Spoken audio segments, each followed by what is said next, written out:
Hello viewer, welcome back to 54A.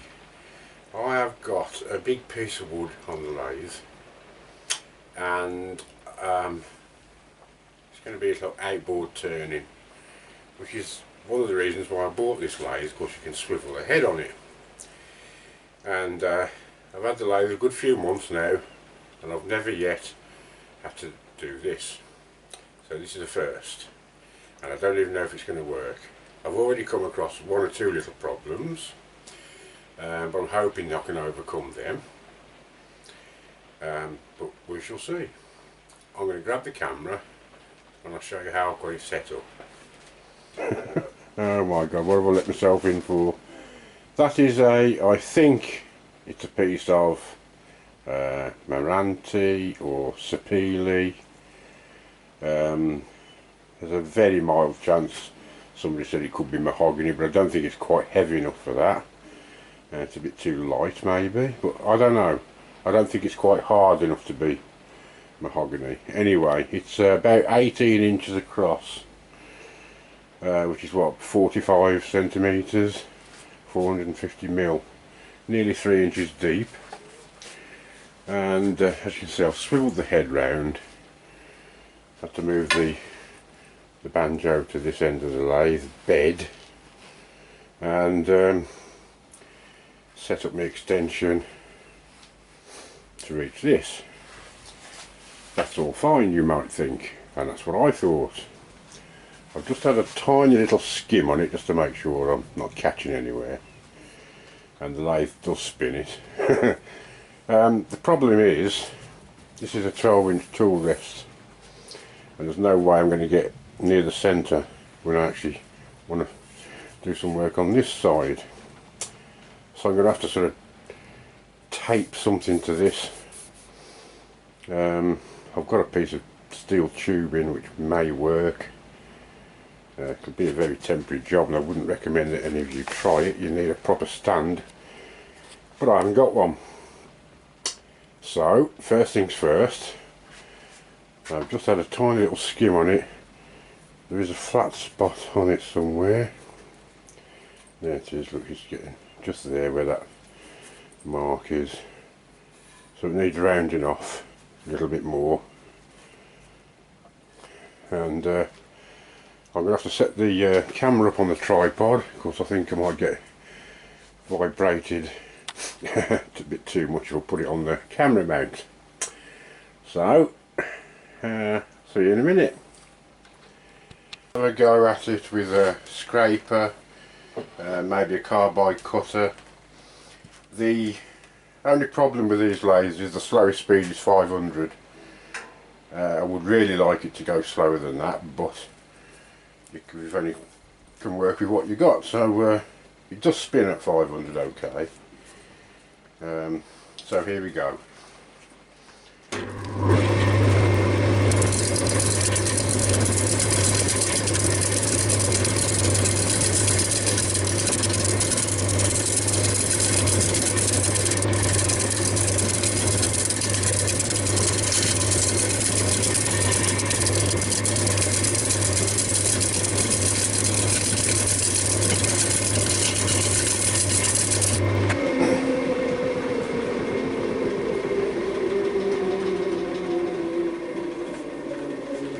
As you can see, it takes quite a long time to stop, but it's not badly balanced actually, and I have actually started taking some wood off it, which is a miracle. I'm going very, very gently, as you could probably see, and I don't know, you could maybe see the ghost line, so I've still got about 1/4 of an inch to go. It's going to be a long job, so I'm going to take my time on it and get this perfectly round, and then I'll see about making some kind of rest so I can get at the front of it. So I'll see you later on. Go with the square carbide cutter, and that seems to be working quite well. As long as you don't sort of go with the whole face of the cutter. I'm just using 1/4 of it at the most. I'll show you.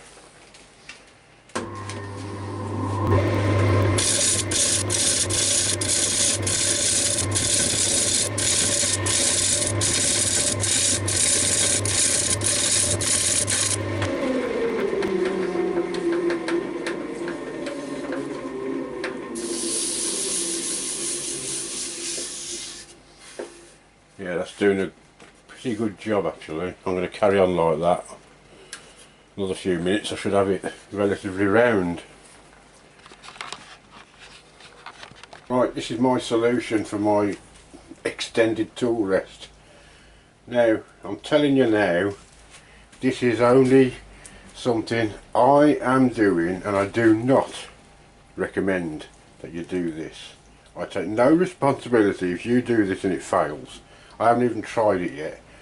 I've just got a piece of tube and I've stuck it on with duct tape onto my main tool rest. It's pretty firm. In fact, it's very firm. And there shouldn't be really any pressure on it. It's just to run the tool along. But as I say, this is just me. I'm not recommending you try this. Get yourself a proper stand if you can. I haven't got the facilities for one. So this is what I'm trying. This is going to be the base of the bowl, so I want to get it nicely shaped and a big mortise in there, maybe a little foot on, and I'm going to give it a go now.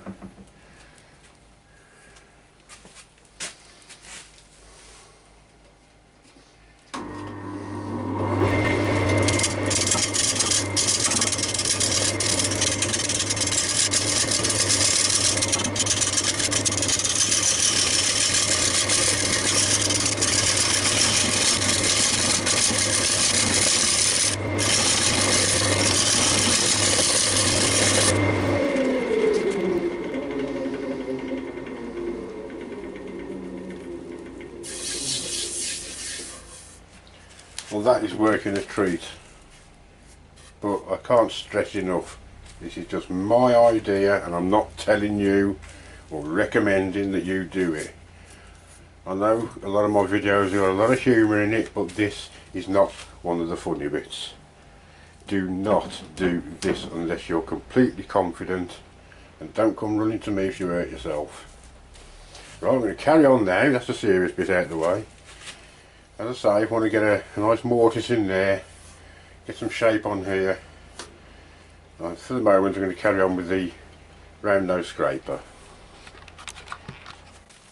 Well, so far so good.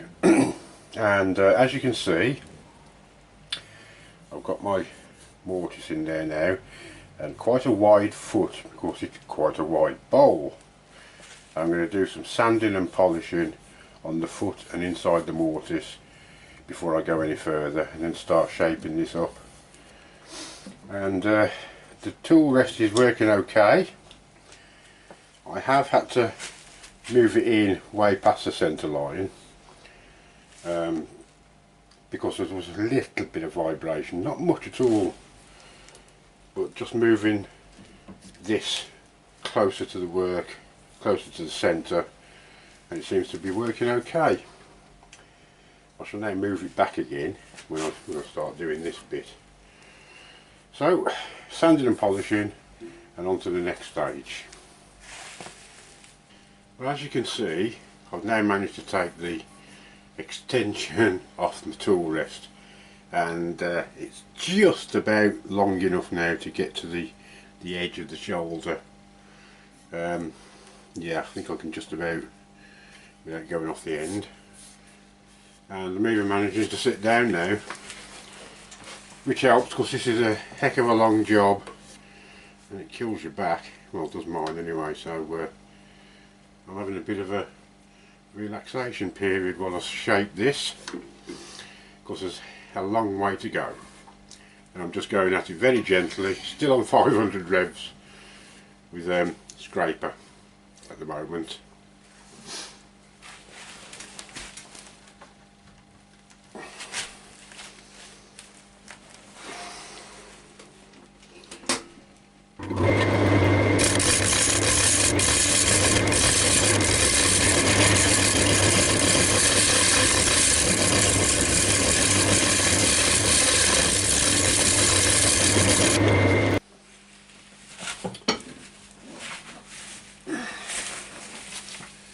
Right, at the moment I've got massive tear out this side here and here, and I'm practicing minimising the tear out now while I've got a lot of wood.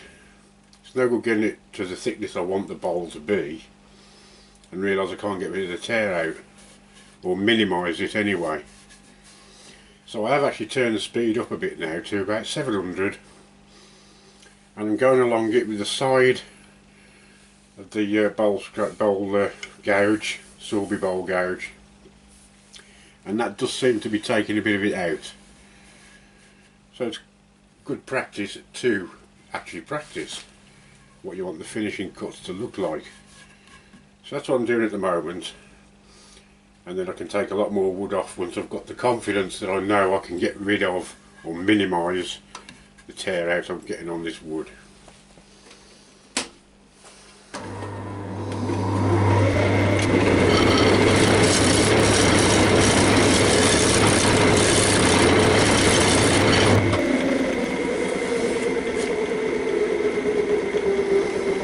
That'll take a long time to start.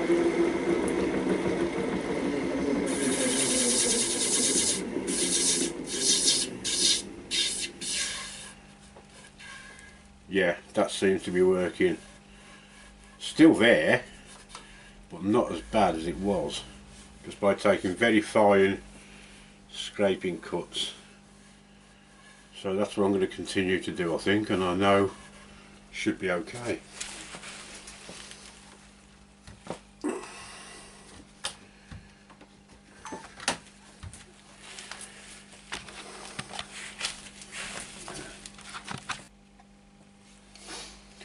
I'm still experimenting with the tear out, and believe it or not, this little round nose scraper is doing an excellent job.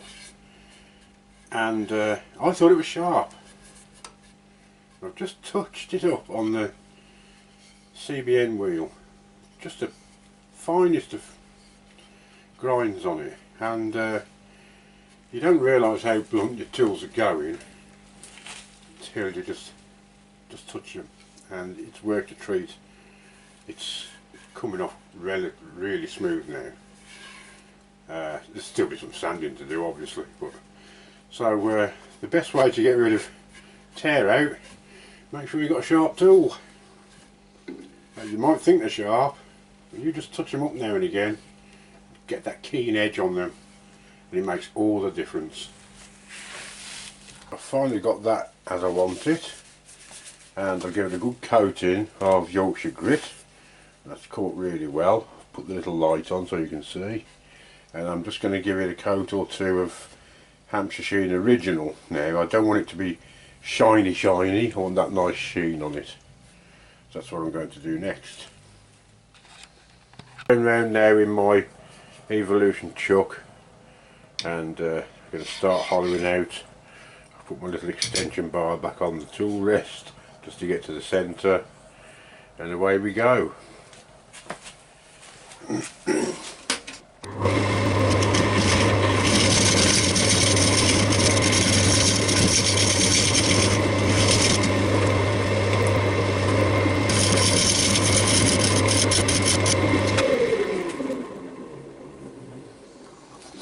I'm just giving myself a rough guide at the moment because I want the base of the dish to be flat, to more or less match the size of the foot. We'll go out a little bit more. That'll give me a guideline to work to.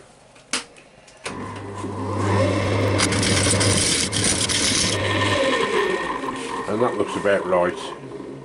So I'll start digging that out first and then slope the sides up.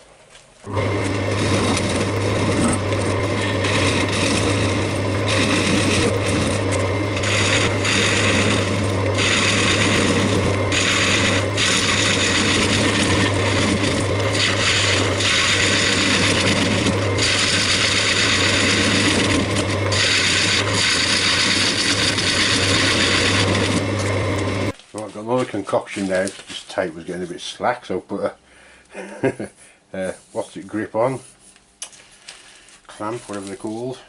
I just want to get, as you see, I've been working on the bottom. That's about as wide as I want the bottom now, but I've got to get that nice and smooth, some really nice smooth cuts on it. Then I can take this stupid extension bar off, hopefully, and just work on my tool rest. So I'm trying to get this all done and trying to find the best tool to do it. I've been having a quick go with the square, hang on, excuse me, square carbide cutter, just to see if I can get some nice cuts on there.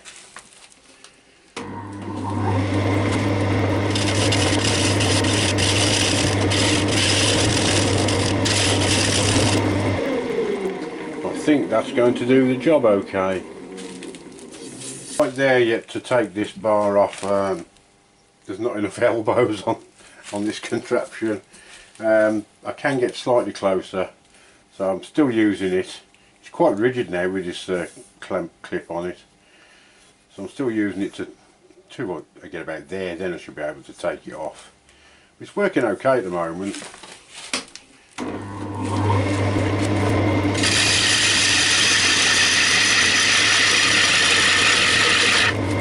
Right, it's coming on. It's sure is taking some time. I'm going to put a line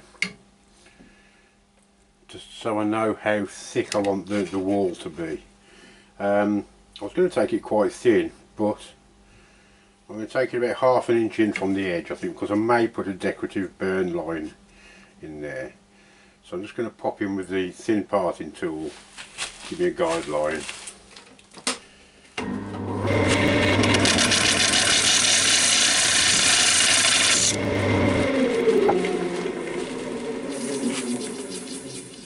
Yeah, I think that's about right by the time the edge is all cleaned up. So carry on digging. Up to about 650, I think it is now, 620, something like that. But I have to put a glove on because it is really stinging my fingers now coming off here.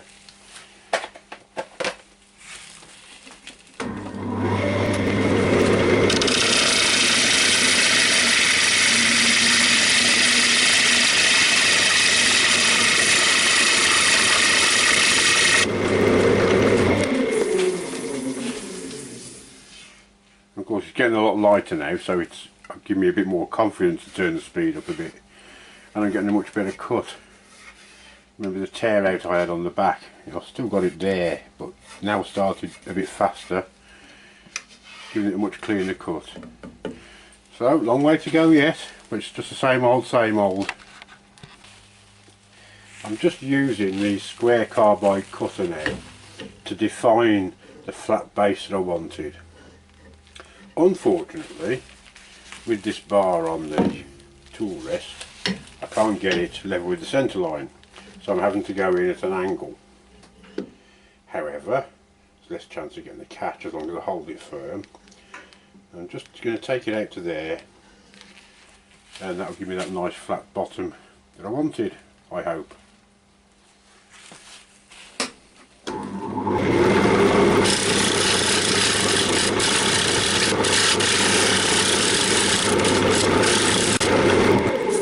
Yep, just the job, just the job. A few finishing cuts on here now, and just face this edge off, and then I'll decide what to do with the outside edge.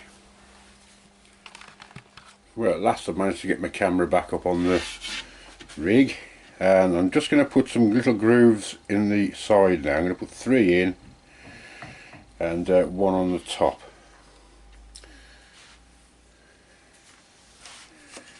Just using this little pointed carbide cutter.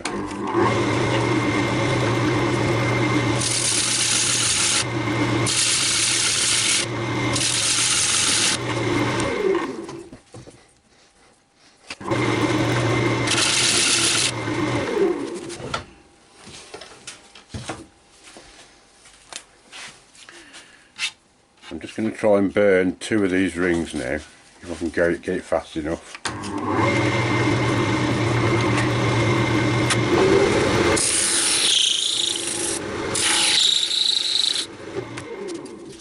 Lovely burn, good for burning, bit of walnut. Now I'm going to colour the centre one and the one on the top, that's why I haven't burnt it. I so I'm going to try and colour it anyway, just to set things off a bit. But I've got a lot of sanding to do on the inside of the bowl now. Right, before I start sanding, I'll just show you, which I think is very important. Now usually my sanding tube, suction tube, goes through a hole in the bench at the back of the lathe, through some ducting and into the collector. But because I've had to spin the thing round, it's no good having the extractor at the back, is it? So I just took the pipe off, just wrapped it round the back of the lathe, here. This is where the dust comes off when I'm sanding this. It's important if you want to carry on breathing.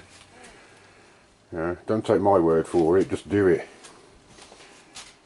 Another serious bit. Still, there you go. I will have that running. Right, I've just started applying a bit of colour now. As you can see, it's red. This is red enamel paint. It's just a modelling paint that from the old shipbuilding days. Always keep all these little things. And I'm going to put a couple of coats. It doesn't matter about going over the edges because I'm going to sand it all down anyway.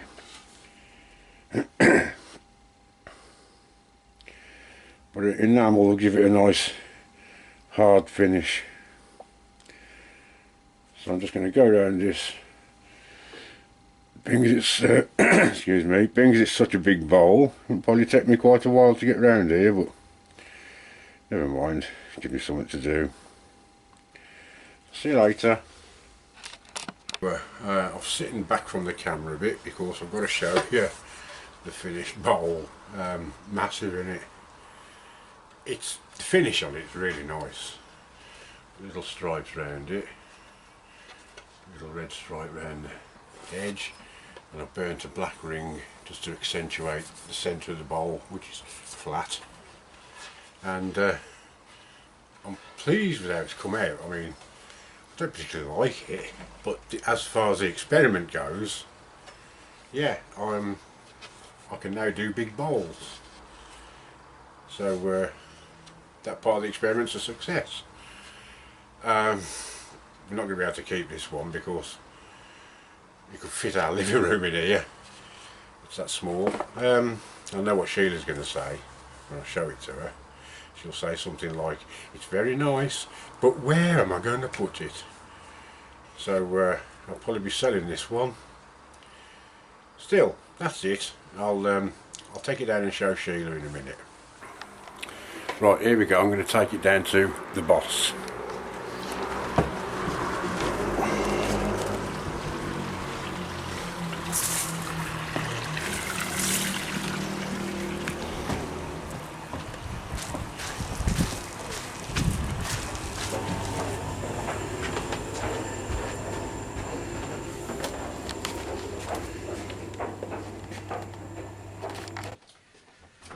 Right, there you go, darling. What do you think of that one then? Oh, darling, that's lovely. Is this Martin double barrel polish? Yeah, it's the original, just the sheen on it, you know. Nice, isn't it? Yeah, it's lovely, but it's too big. So where are we going to put it? I knew you were going to say that. How did you know? It's in your script. Oh yeah. So there you go. It's going up for sale, this one is. I'll have to put it on eBay or something, I think. Still, it's a bit too big. It was just done as an experiment to see if I could do something that big. It's worked. It's taught me that I've got to try and fabricate some sort of freestanding tool rest. What I did with that bit of barb isn't really very practical. Although it worked, I'd rather have something a bit more stable.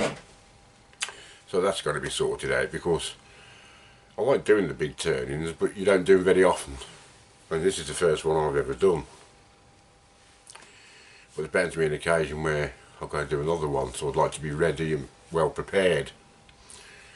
The next thing is but most of you have probably experienced you get the little ridges, and it's really hard to get a nice smooth finish. And practice, you do it. But on something this big, it was quite difficult to get rid of the ridges, and I ended up using the 1-inch skew, which is the widest skew I've got, and using it as a scraper basically across the face, across the surface of the wood, and that seemed to even everything out very nicely. So what else have I learned? Don't buy a piece of wood this big again. Still, there you go. Like I say, I'll sell it, or I'll try and sell it. So there you go, viewer. Hope you've enjoyed it. I've certainly had a lot of fun doing this one, although it was very challenging at times. So I'll see you soon for the next one. Take care. Bye now.